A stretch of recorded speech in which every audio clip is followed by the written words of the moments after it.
New details are coming out tonight on just how Russian interference in the U.S. election actually played out. Facebook sold more than 3,000 ads to a Russian troll farm. I figured out that one of my friends had been posting things that were not true. What we're talking about is the beginning of cyber warfare. To find out something that you really believed in was fake and Russian disinformation, that bothers a lot of people really bad. My name's Josh Russell. I'm a systems analyst for Indiana University.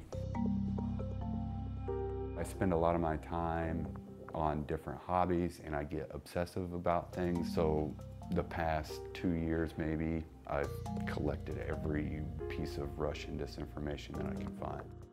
I didn't really believe the story at first.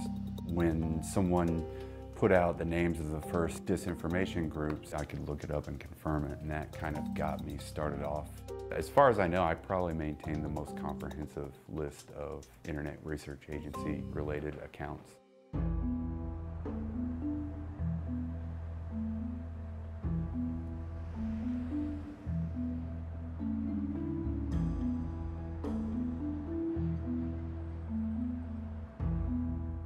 I spend maybe 3 or 4 hours a day on this. I'm just a regular person in Indiana. I don't have any relationship with any type of law enforcement, any of the tech companies or the social media companies.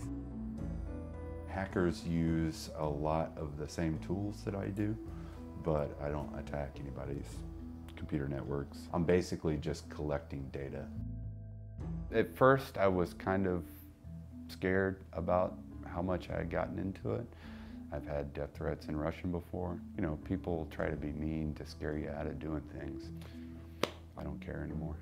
One of the things I like to keep an eye on is what the Russians might be tweeting about and just check the trending hashtags. They've been super corrosive and extremely effective. Down with the racists! Down with the Nazis! They had large crowds of people out protesting one group against the other.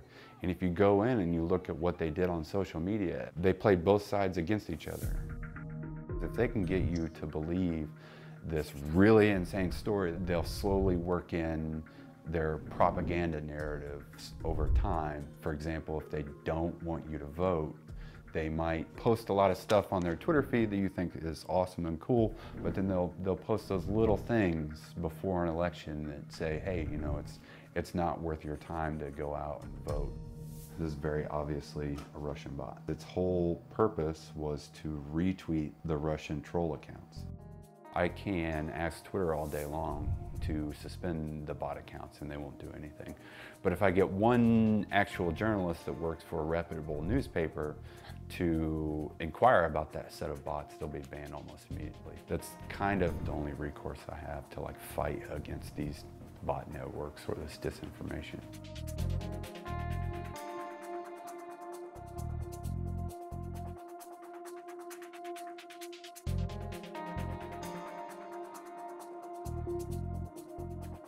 It's really easy for the Russians to start interfering with elections and doing things politically again and getting away with it because people want their bias confirmed, essentially.